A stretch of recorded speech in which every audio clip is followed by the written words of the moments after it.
آپ جانتے ہیں کہ سافٹ ڈرنک بنانے والی کمپنی پیپسی ایک دفعہ دنیا کی چھٹی سب سے بڑی نیوی بن گئی تھی؟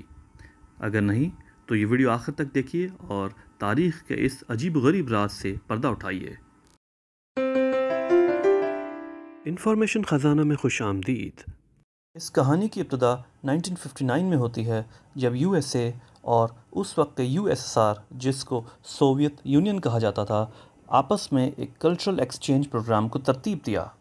اس پروگرام کے تحت دونوں ملکوں نے ایک دوسرے کے ملک میں ایگزیبیشن منعقد کرنا تھی تاکہ وہ اپنی کلچر اور پروڈکٹس کو پروموٹ کر سکیں۔ یہ وہ زمانہ تھا جب امریکہ اور سوویت یونین کے درمیان سرد جنگ اپنے عروج پر تھی، اس لیے اس کشیدگی کو کم کرنے کے لیے یہ فیصلہ کیا گیا کہ ایک کلچرل ایکسچینج پروگرام منعقد کیا جائے گا۔ وقت کے سوویت یونین کے وزیر اعظم نکیتا خروشچیف نے نیو یارک میں ایک بڑی ایگزیبیشن منعقد کی۔ اسی طرح امریکہ کی طرف سے ان کے نائب صدر رچرڈ نکسن نے ماسکو میں ایک امریکن نیشنل ایگزیبیشن منعقد کی۔ امریکہ کی جو ایگزیبیشن ماسکو میں ہو رہی تھی، اس میں ایک بڑا سا روایتی امریکی گھر تیار کیا گیا تھا۔ اس گھر کی خاص بات یہ تھی کہ اس میں بیٹھ کے نکسن اور خروشچیف دونوں کمیونزم اور کیپٹلزم کے اوپر بحث و مباحثہ کیا کرتے تھے۔ اس بحث و مباحثہ کو کچن ڈیبیٹ کا نام دیا گیا ہے۔ ایگزیبیشن میں پیپسی کمپنی کا بوتھ ان کے head of international Donald Kendall کی زیر نگرانی چل رہا تھا۔ ڈونلڈ کینڈل نے کمپنی کی مشہوری کے لیے نکسن کو اس بات پہ آمادہ کر لیا کہ وہ سوویت وزیر اعظم خروشچیف کو پیپسی کا ایک گلاس پیش کریں گے۔ اس مقصد کے لیے کینڈل نے 2 گلاس تیار کروائے تھے۔ ایک گلاس امریکی پانی سے بنائی گئی پیپسی کا تھا، جبکہ دوسرا گلاس سوویت یونین کے پانی سے بنائی ہوئی پیپسی کا تھا۔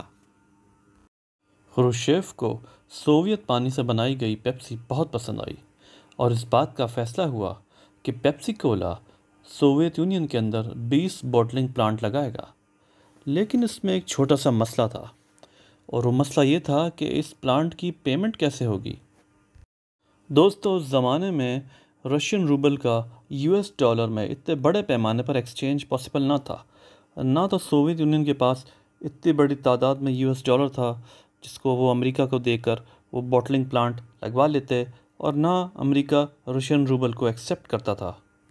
اس مسئلے کا حل بارٹر سسٹم سے نکالا گیا، جس کے تحت سوویت یونین ووڈکا سپلائی کرے گا پیپسی کو، جس کو وہ امریکہ میں بیچیں گے، جس کے بدلے میں پیپسی والے اپنے وہ 20 بوٹلنگ پلانٹ سوویت یونین میں لگائیں گے۔ ووڈکا کے بدلے پیپسی کا یہ ایگریمنٹ کچھ سال چلتا رہا، لیکن پھر امریکہ اور سوویت یونین کے تعلقات خراب ہونا شروع ہو گئے اور 1980 آ گیا، جب سوویت یونین نے افغانستان پر حملہ کر دیا۔ اس حملے کے نتیجے میں امریکہ کے شہریوں نے سوویت اشیاء کا بائیکاٹ شروع کر دیا، اور اس کے نتیجے میں ووڈکا کی سیل جو ہے بہت ہی کم ہو گئی۔ پیپسی کے لیے یہ ایک پریشان کن بات تھی، کیونکہ اب ان کو ووڈکا کی سیل سے اتنے پیسے نہیں مل رہے تھے جس کے بدلے وہ سوویت یونین میں وہ بوٹلنگ پلانٹس چلا سکیں۔ دوسری جانب سوویت یونین میں پیپسی کی مقبولیت میں کوئی کمی نہیں آئی تھی اور لوگ اسے چھوڑنے کو تیار نہیں تھے۔ سوویت یونین کے اعلیٰ عہدیداران اب اس سوچ میں پڑ گئے کہ آخر پیپسی کو پیمنٹ کیسے کی جائے۔ اس کا حل پھر 1989 میں اس طرح نکالا گیا کہ سوویت یونین نے پیپسی کو نیوی کے کچھ اثاثے پیشکش کی۔ اس وقت تک سوویت یونین کی حالت کچھ زیادہ اچھی نہ تھی اور بہت سی ریاستیں اس سے الگ ہو چکی تھیں، جس کے نتیجے میں اس کے پاس کچھ ایکسٹرا نیوی کا ایکوپمنٹ تھا۔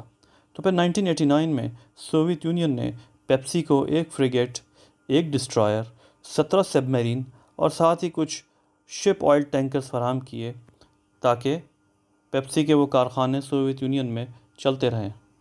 تو دوستو، یہ وہ لمحہ تھا جب پیپسی دنیا کی چھٹی سب سے بڑی نیوی بن گئی۔ لیکن ان آبدوزوں اور دوسرے جہازوں کی حالت کچھ زیادہ اچھی نہ تھی، اور ان میں سے بہت کم ہی ایسے تھے کہ جن کو سمندر میں چلایا جا سکے۔ اس لیے بالآخر پیپسی نے وہ تمام آبدوزیں، فریگیٹ اور ڈسٹرائر ایک سویڈش کمپنی کے ہاتھ بیچ دیے۔ دوستو، یہاں پہ آج کی ویڈیو ختم کرتے ہیں۔ آپ کو امید ہے ویڈیو پسند آئی ہوگی۔ چینل کو لائک کریں، سبسکرائب کریں اور بیل آئیکن کا بٹن دبائیں۔ ملتے ہیں آپ سے اگلی ویڈیو میں۔